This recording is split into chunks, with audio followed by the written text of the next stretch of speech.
Bienvenidos una vez más a The Horror Show Podcast. Tras un mes volvemos con los vídeos de recomendación y sí, tras un mes.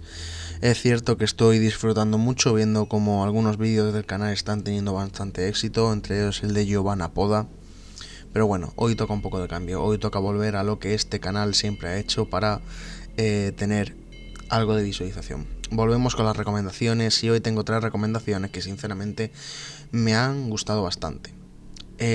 Sinceramente recomendaciones por las que al principio no daba tanto como tras verlas, jugarlas y leerlas. Hoy vamos a hablar de la película Las colinas tienen ojos, el remake de 2006, que creo que puede ser prácticamente de los primeros remakes que superen a la película original. Hablamos del juego indie de terror Emily Wants to Play. Posiblemente muchos lo conozcáis, es un juego indie que en su momento dio bastante de qué hablar. Y vamos a hablar del libro La casa al final de Needless Street. El libro tampoco me llamaba excesivamente la atención y al leerlo he visto que es una de esas obras de arte escondidas que tienes que encontrar tras mucha morralla. Poco más que decir, obviamente acabaremos este podcast con una experiencia paranormal y como siempre digo, y os lo dejo desde aquí obviamente, buscad una buena manta, buscad algo con lo que taparos los ojos, ya que a partir de aquí todo lo que veáis o escuchéis es bajo vuestra propia responsabilidad. Así que sin más dilación, The Horror Show Podcast presenta el capítulo 11 de la segunda temporada, titulado Que tengas un buen viaje en las colinas. Y bien, comenzamos con la película del podcast de hoy, la cual es Las colinas tienen ojos, el remake de 2006. Y es que posiblemente Alexandre Aya dirigió uno de los mejores remakes de los últimos tiempos. Esta película, obviamente, como bien he dicho, se trata de Las colinas tienen ojos, una película de terror ya estrenada en 1977 por Wes Craven, el genio del cine de terror. Sin embargo, en esta ocasión tenemos un impresionante estilo visual, una violencia brutal y desmedida y unos increíbles efectos especiales. Todo esto y más creo yo que han convertido a este remake en un film de culto que supera ampliamente al original. Y es que hace muchos años que yo sinceramente no veía una película de terror tan brutal. Sí es cierto que ha habido bastantes remakes a lo largo de estos años. Sí es cierto que yo posiblemente hará 5 o 6 años me vi esta película, pero al no entender tanto, pues sinceramente me aburrí y no le di más bola. Sinceramente desde hoy es lo que digo, me la volví a ver y es una película de terror muy brutal y muy bien dirigida y estructurada. Y obviamente en una época en la que los remakes están de moda, nos llegan muchos remakes que resultan bastante inferiores a las películas originales. Sin embargo, como este, otros superan claramente a las películas originales. Y es que Las colinas tienen ojos supera con creces las cotas de salvajismo, violencia y crueldad que ya predominaban en la película original de Wes Craven. Francamente creo que la versión original, aun siendo un clásico indiscutible, ha envejecido bastante mal. Aunque también es cierto que la falta de presupuesto y medios a la hora de filmarla ayudó a lograr un ambiente malsano que en su época impactó profundamente al espectador. Ese factor creo que fue también el que catapultó definitivamente la película al estrellato y al grupo de las películas de culto. Pero hablemos de esta nueva versión. Y es que a pesar de tratarse de un remake, tiene su propio toque personal, no siendo un simple calco del film original. Esto ya es de agradecer, ¿vale? O sea, Alexandre Aya decidió modificar la historia de los mutantes y así ofrecernos un punto de vista diferente. Recordemos que en la película original no se sabía con certeza la causa de las deformaciones de los seres caníbales, simplemente estaban allí sin ningún tipo de explicación ni motivo aparente. Pero sin embargo en esta nueva versión se opta por explicarnos el motivo de la existencia de la familia deforme. Esa causa no es otra que la radiación provocada por las pruebas nucleares que durante años se llevaron a cabo en la zona. Unos efectos radiactivos que han sido transmitidos durante generaciones, provocando horribles malformaciones y convirtiendo a las personas afectadas en crueles asesinos. Asesinos espantosos, sedientos de carne humana y sin ningún tipo de ética ni moralidad. Y es aquí donde cierto sector del público más crítico ha encontrado alguna pequeña incongruencia. La incongruencia que creo que se pueden referir deviene porque Aya ha insertado en los créditos iniciales imágenes reales de bebés deformes. debido a las auténticas pruebas nucleares que aún tienen lugar en nuestros tiempos. En teoría, Aya incluyó esas imágenes como crítica hacia las pruebas atómicas y así mostrar también al espectador lo que la radiactividad puede provocar en la vida humana. Sin embargo, en la película convierten a estas pobres criaturas en crueles y malvados caníbales sin piedad, y eso aún teniendo la inteligencia y capacidad suficiente como para asimilar y diferenciar el bien del mal. Lo anterior es algo que ha resultado contradictorio para un pequeño porcentaje del público, porque el director, tras quejarse de los efectos radiactivos y mostrando un grupo de personas deformes, decide caracterizarlos como seres crueles y malvados con plena conciencia de ello. Algo más lógico hubiese sido mostrar a estos mutantes como seres sin inteligencia, seres que solamente pretendieran alimentarse y sobrevivir a toda costa, o criaturas deficientes mentales que no distinguieran entre lo correcto y lo incorrecto. Sin embargo, en el film se opta por mostrar a un grupo de seres mutados pero muy inteligentes, a excepción de Pluto, y totalmente conscientes de la maldad de sus actos, así como tremendamente salvajes e inhumanos. Pero de todos modos, esta pequeña contradicción me resulta un poco irrelevante, al menos a mí. Y me resulta irrelevante porque los mutantes explican claramente la razón de su maldad y sus actos, y eso es la venganza. Dejando de lado el tema ético, para mí sinceramente lo más impactante de la película es su incontrolable salvajismo, y no hablo exactamente del gore propiamente dicho, que lo hay y mucho, sino de la crueldad de ciertas imágenes, una crueldad totalmente brutal y desmedida. Esto es algo que muchos espectadores actuales no están acostumbrados a ver en la gran pantalla, quizá debido a la dura censura a la que son sometidas numerosas películas antes de ser distribuidas en cines de todo el mundo. Y este film sinceramente no es una excepción, ya que la versión cinematográfica carece de varias secuencias realmente impactantes, pero por su parte la versión editada en DVD se incluye todos estos planos y secuencias censuradas. Ahondando más en esa censura, comentar que cerca de 2 minutos fueron cortados del metraje para poder alcanzar una calificación de R. En la versión USA fueron necesarios 31 cambios en las escenas de violencia, y posteriormente dicha versión fue utilizada para la distribución internacional. La versión sin censura también está disponible en DVD. En algunas de esas escenas se puede ver planos adicionales de Bob quemándose y sus ojos poniéndose en blanco, un primer plano del disparo en la cabeza de Lynn, un plano más explícito del arma cerca del bebé, o la escena de la violación a Brenda, durando medio minuto más. Y sinceramente creo que el mérito de la sensación de realismo que transmite este film es completamente de Alexandre Aya, es un acierto suyo, ya que hace un inteligente uso de la cámara. Muchas secuencias han sido rodadas directamente con el método de la cámara al hombro, logrando así introducir por completo al espectador en la acción y consiguiendo cierto aire de falso documental en las secuencias más impactantes. Esto último creo que es lo que hace elevar la sensación de realismo y pánico. Además, el aspecto visual de la película, la perfecta banda sonora y una puesta en escena con cierto tono de western, de película del oeste, la convierten para mí al menos en un film de culto. Una cinta muy superior a otras películas de terror que han invadido nuestras pantallas en los últimos años. Por otro lado, el reparto está soberbio para lo que es esta producción. Aaron Stanford está realmente impresionante como Dag, el único miembro de la familia capaz de plantar cara a los mutantes a base de hachazos y brutales puñaladas. Ted Levin resulta genial en su papel de Bob, una ex policía y exigente cabeza de familia. La guapa de Emily de Rabin lo da todo ayudando a su hermano Bobby, interpretado por Dan Baird, a luchar contra la prole de monstruos. También tenemos a Caitlin Kinlan como Ethel, la cual es la esposa de Bob, y Vanessa Shaw como Lynn, la esposa de Dag. Y claro, no nos olvidemos de los mutantes, en especial de un magnífico Michael Bailey Smith como Pluto, el mutante más brutal.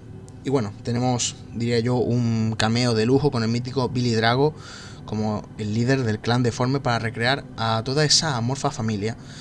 Se han utilizado decenas de técnicas, tanto métodos clásicos de maquillaje como fotográficos, incluso ambos métodos a la vez en diversas secuencias. Y los resultados sinceramente para mí son unos increíbles, sobrecogedores efectos especiales. En resumidas cuentas, nos encontramos ante una película de terror completamente imprescindible y un remake muy superior al original de Craven. Eso sí, lo digo desde ya, absténganse de verla si las personas que tengan el estómago delicado, ya que el salvajismo y gore no es plato de buen gusto para todos. Algo muy bueno de esta película, y dice mucho del nivel del remake, es que contó con un presupuesto de 14 millones de dólares y recaudó en el mundo entero más de 115 millones. Obviamente, este éxito dio lugar a una rápida secuela, pero sin Alexandre Aya a los mandos en la dirección, y francamente pues fue un error enorme. Poco más que decir, a mi gusto es una película que sí o sí tienes que ver, tanto la original como el remake es muy bueno. Sin embargo, no caigáis en el error de ver ningún tipo de continuación, ya que tanto la continuación de la película de Craven como la continuación de la película de Aya son bastante nefastas en cuanto a producción, efectos especiales y sobre todo narrativa e historia.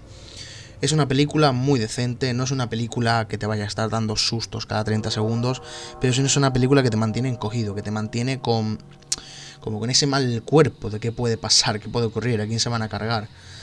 Sinceramente es una película tremenda. A mi gusto, alguien que le guste el cine de terror, que le guste el gore, es una película que tiene que ver sí o sí. Y dicho esto, paro de daros la chapa con la película y vamos a pasar al libro que he escogido para el podcast de hoy. Y bien, el libro que hemos escogido para el podcast de hoy es La casa al final de Needless Street de Catriona Ward. Sinceramente un libro bastante bueno, al cual no le tenía demasiada fe al principio, pero al leer su sinopsis quedé enganchado, ¿no? Una sinopsis que reza así: todos los monstruos tienen una historia. La casa al final de Needless Street es la historia de una niña que desapareció 11 años atrás en una excursión a un lago. De su hermana Dee, una mujer vulnerable que sigue buscándola y rastreando a los sospechosos después de que la tragedia destruyera a su familia. De Ted, que siempre fue un muchacho extraño y podría haber sido responsable de la desaparición de la niña. Ted vive ahora aislado con su hija y una gata en una casa decrépita y ha tapiado todas las ventanas, por las que solamente penetran fragmentos de luz. Ted conoce muy bien el bosque que hay junto a su casa. Allí ha buscado refugio muchas veces y está enterrada parte de su pasado. Esa sería la sinopsis que este libro nos narra y sinceramente creo que es bastante bueno. Voy a daros una pequeña reseña. Creo que sinceramente merece la pena leerlo, incluso antes de que yo dé mi reseña, la cual puede tener algún tipo de spoiler. Creo que no, he tratado de hacerlo lo más suave posible. Recomiendo que os lo leáis. Dicho esto, la reseña sobre el libro es la siguiente, y es La morada siniestra, hogar de 1000 horrores y custodia de secretos inesperados. Nos ha dejado un buen puñado de obras hoy ya clásicas del terror. Catriona Ward ha llegado a las librerías con la casa al final de Needless Street, de la mano del sello fantástico Runas, con la intención de arrastrarnos a una vivienda donde el horror, la tragedia y el misterio mantendrán al lector atrapado durante toda su extensión. Una novela que juega con el lector, teniéndolo en vilo a lo largo de toda su extensión hasta un sorprendente desenlace a través de unos puntos de vista que se van completando para ofrecernos las pequeñas teselas con las que deberemos reconstruir el puzzle de un misterio muy bien manejado por la autora. Una lectura intensa y unos personajes fascinantes que sirven para darle un giro original a la temática del monstruo que se oculta a plena vista. La novela de Catriona Ward juega con diversos puntos de vista para construir un enigma siniestro y envolvente. Un misterio surgido de un trágico suceso con el que nos atrapa sin remedio desde la primera página. Ted Bannerman es un hombre de mediana edad que vive en una existencia apartada y recluida de su casa en Needless Street. Hace 11 años, una niña de solo 6 desapareció en las cercanías del barrio y fue considerado él uno de los posibles sospechosos de su secuestro. A pesar de haber sido descartado como culpable, desde entonces la sombra de ese terrible suceso lo persigue. Apartado casi por completo del mundo, su tiempo lo dedica a cuidar de su gata Olivia y de su hija Lauren, con las que comparte una oscura existencia. Al barrio llega entonces Dee, la hermana mayor de la pequeña desaparecida hace 11 años, convencida de que Ted fue el culpable de su desaparición. A partir de entonces tratará de ganarse su confianza y descubrir qué se oculta en la casa del final de Needless Street, con todas sus ventanas tapiadas y donde nadie salvo su solitario dueño entra o sale. Aquí me gustaría meter una pequeña frase que está en el propio libro y que la verdad me parece bastante interesante, y la frase reza así, y es que no se puede saber cómo es una persona por lo que hace. se pueden hacer cosas malas sin ser mala persona. Las malas personas pueden hacer cosas buenas por casualidad. A través de esos puntos de vista principales, la autora va construyendo una narración que mantiene enganchado al lector con su mezcla de secretos, misterio, tragedia, horror y sobre todo supervivencia. Y es que cada nuevo capítulo nos irá ofreciendo una nueva faceta de la historia, una nueva pista, completando o en ocasiones contradiciendo lo contado por otro protagonista. Porque todo lo vivimos a través de unos narradores muy poco fiables que harán que el lector tenga que examinar con ojo atento cada suceso o referencia, llegando a cuestionar todo para poder acercarse a lo que de verdad está ocurriendo. Lo que sí es claro y no ofrece ninguna duda es que todos estos narradores logran ganarse la simpatía del lector, desde ese Ted que se mueve entre lo siniestro, lo patético y lo entrañable, a una Dee que se sigue torturando por el pasado pero que se empeña en continuar adelante con la única esperanza de encontrar a su hermana desaparecida. Especialmente refrescante y original es el punto de vista de Olivia, esa gata que convive con Ted y que nos ofrece su particular visión de lo que ocurre dentro de la casa y sobre cómo se comportan los Teds, así llama ella a los humanos que la rodean. Una pizca de humor, inocencia e ironía para poco a poco ir girando hacia lo siniestro y perturbador mientras se nos va desvelando el verdadero horror que se oculta en Needless Street. ¿Qué ocurrió el día que desapareció la niña del helado? ¿Qué ocurre en la casa de Needless Street? ¿Por qué ciertas cosas parecen repetirse o contradecirse? ¿Quién es el monstruo? Todas esas preguntas y otras más, que no voy a decir para mantener las sorpresas obviamente, son las que sobrevuelan la novela de Ward, haciéndonos cuestionar todo lo que vamos viviendo, todo lo que presenciamos y aquello que se nos cuenta. En su segundo tramo, la obra también nos ofrece un giro hacia el terror más físico y palpable, capaz de estremecernos con situaciones que nos traerán a la mente diversos dramas reales y cotidianos del día a día. Y todo ello Ward lo trata con una delicadeza y una sutileza magistral, a través de un acercamiento profundamente humano y sobre todo empático hacia sus personajes y hacia las desgracias más horribles y las personas que obviamente lo sufren. Lo único que me priva de ponerle las 5 estrellas a este libro es que una vez se ha desvelado el pastel, su desenlace pierde parte de su intensidad a la hora de explicarnos los sucesos que nos llevaron hasta lo que hemos vivido a lo largo de la novela. Una última, quizá las últimas 50 páginas, donde la tensión y el misterio anterior se han desvanecido completamente, marcando una especie de bajada de revoluciones en el ritmo, tanto emocional como narrativo de la obra. Nada más porque Ward logra resolver toda la historia de una forma tan sorprendente como original. Por lo que a ese respecto su cuidada trampa narrativa funciona a la perfección y el lector sobre todo pues queda bastante satisfecho. En conclusión, Catriona Ward sabe aprovechar el tema de la morada misteriosa y sus habitantes para construir una historia de sufrimiento y supervivencia con la casa al final de Needless Street. La desaparición de una niña hace 11 años sigue persiguiendo a una serie de personajes cuyas vidas se cruzan pero ahora en Needless Street, ante los ojos del lector en una trama donde el misterio, la tensión, los secretos y el miedo nos mantendrán atrapados durante todo su desarrollo. Un fascinante juego de puntos de vista que nos ofrecen una realidad que tendrá que ser reconstruida por el lector, atento a lo que nos cuentan unos personajes poco fiables pero sumamente fascinantes. Todos ellos logran conectar con el lector a través de sus traumáticas vidas, sus experiencias vitales que los muestran como personas rotas y que nos harán empatizar con sus dramas al tiempo que tratamos de montar el puzzle creado por Ward. Una lectura que mantiene al lector atrapado hasta su desenlace y aunque en sus últimas páginas afloja un poco el intenso ritmo emocional y narrativo, sigue siendo una obra sumamente notable, una potente novela de horror y misterio sobre las tragedias que sufren las personas más desamparadas y las segundas oportunidades, con el que la autora logra darle un atractivo giro al tema de la morada siniestra y el monstruo que se oculta a plena vista. Sinceramente es un libro muy recomendable, pero que muy recomendable. Yo creo que a toda persona que le guste este tipo de libros de misterio mezclado con el horror, con la parte de supervivencia, de miedo, es un libro que tienes que leer sí o sí. Como bien he dicho, es un libro que prácticamente te lo devoras en 2-3 días, 4 como mucho.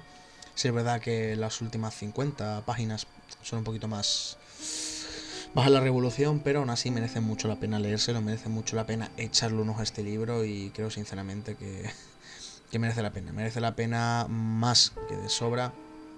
Así que poco más que deciros, chicos, espero que lo leáis, espero que os dé por verlo en algún momento. Poco más que decir, espero que os haya gustado el libro, bueno, espero que os haya gustado la recomendación del libro y vamos con el videojuego que he escogido para el podcast de hoy. Y ese videojuego es Emily Wants to Play. Y es que recientemente, viendo un streaming de videojuegos, decidí probar, y sí, probar porque nunca había jugado este videojuego antes. Decidí probarlo y sinceramente pues me ha sorprendido bastante para lo que yo esperaba.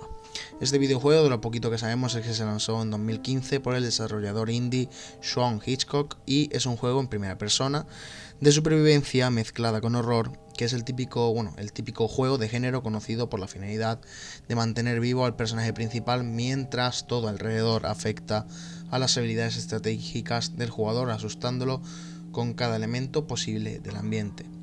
Este juego al principio era de pago, pero bueno, poco a poco, pues, entre la gente que lo piratea y demás, pues bueno, ahí se quedó, ¿no? Si bien este videojuego no tiene los mejores gráficos, se compara mucho al a un juego muy parecido como sería The Grudge o Ju-On y Slenderman. Posiblemente muchos habéis conocido esos tres juegos. Son juegos que no tienen los mejores gráficos, pero que en el tema de dar sustos, de mantenerte encogido, lo logran y muy bien. Y es que los sustos y los mini infartos están de principio a fin, algunos predecibles y otros completamente sorprendentes. Obviamente el personaje principal es Emily, tiene un aspecto, una especie de fantasma o un espectro, pero se pueden ver bien definidos sus dientes podridos y quebrados, unos ojos azules, piel grisácea y camina a cuatro patas como si fuera un animal. El juego se basa en un repartidor de pizza que se encuentra atrapado en una casa como cualquier otra y es perseguido por Emily, que es una niña con forma espectral que tiene varios juguetes, específicamente muñecos que están malditos o poseídos.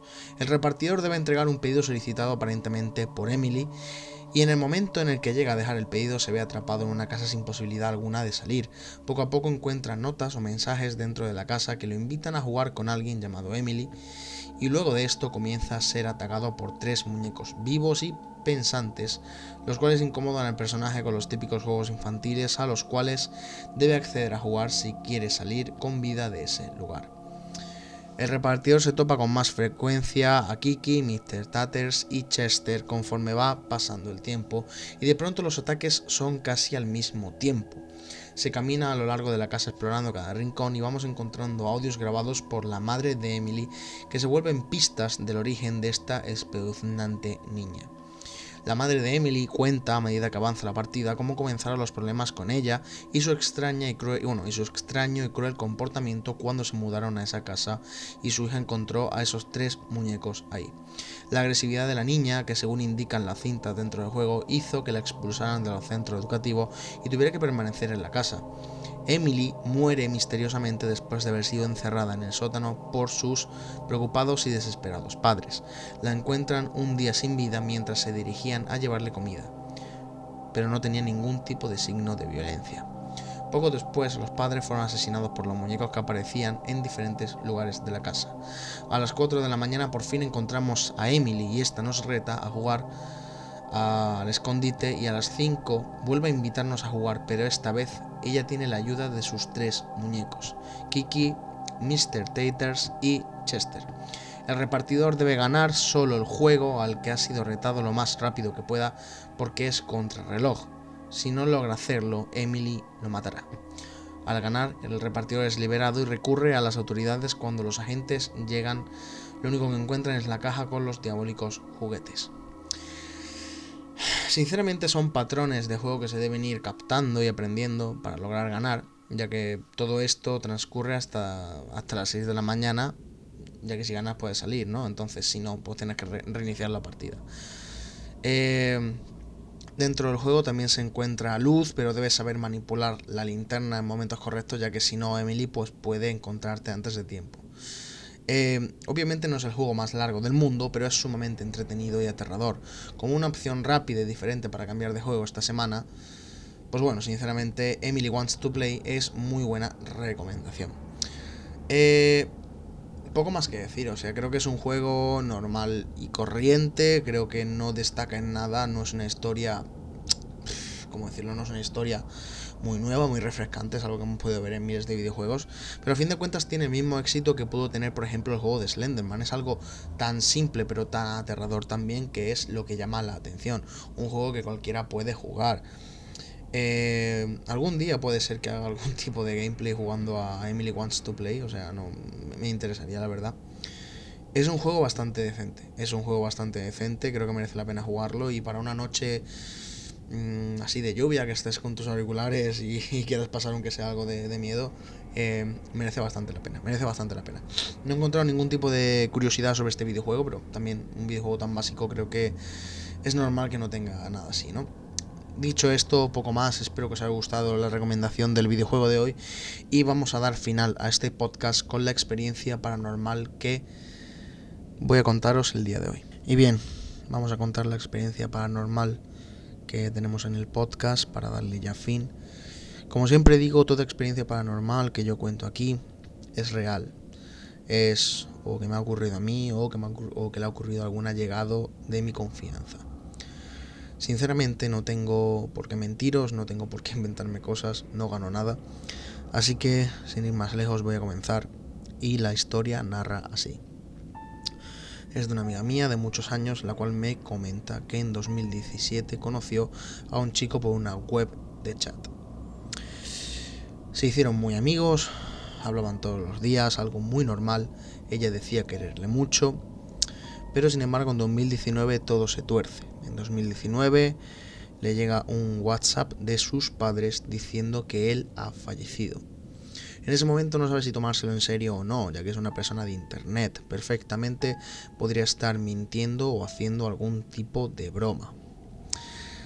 Sin embargo, preguntó a sus padres y le dijeron que tenía una enfermedad, una distrofia muscular, y sus defensas eran más bajas de lo normal. En ese momento mi amigo buscó a su mejor amigo y le escribió. Al revisar diferentes conversaciones de Facebook y ver algunas cosas, se dio cuenta de que era real. El caso es que aquella noche ella estuvo llorando a mares, porque en ese momento aún no se lo creía. Al menos pudo estar llorando hasta las 6 de la mañana, hasta que más o menos pudo dormir un poco. Durante esa noche ella estuvo diciendo que si él podía estar con ella en algún momento, que se lo hiciera saber. En ese momento, obviamente, no ocurrió nada. Sin embargo, a la mañana siguiente, su puerta, la de su cuarto, estaba cerrada como siempre. A pesar de tener tanto la ventana como la puerta cerrada, entró un aire muy fuerte, ya que era muy complicado que ahí entrara ningún tipo de aire. Mi amiga se asustó, ya que con todo cerrado, lo que menos puedes tú imaginar es que entre algo por donde sea. Segundos después, la cama se levantó por un segundo de abajo a arriba, y todo volvió a la normalidad en cuestión de segundos. Estamos hablando que de levantarte, en cuestión de 10 segundos ves cómo entra un aire completamente imposible por tu cuarto, y segundos más tarde ves cómo la cama empieza a levantarse de la nada. Todo esto tras la noche anterior haber estado pidiendo a esa persona que había fallecido que si de alguna manera estaba ahí contigo, te lo demostrara. Sinceramente, se me eriza la piel leyendo esto. Esa es la historia de hoy. Creo que sinceramente no es más larga, pero sí es bastante buena. Así que poco más que decir para el podcast de hoy. Espero que os haya gustado, que os haya gustado las recomendaciones, que os haya gustado volver a tener un vídeo de estos después de un tiempo. Y como siempre digo, The Horror Show Podcast se despide, pero no sin antes deciros que vigiléis muy bien cada pequeño rincón de vuestro cuarto, ya que puede ser que cuando apaguéis las luces antes de iros a dormir, alguien os vigile. Esto ha sido todo, nos vemos en el próximo vídeo.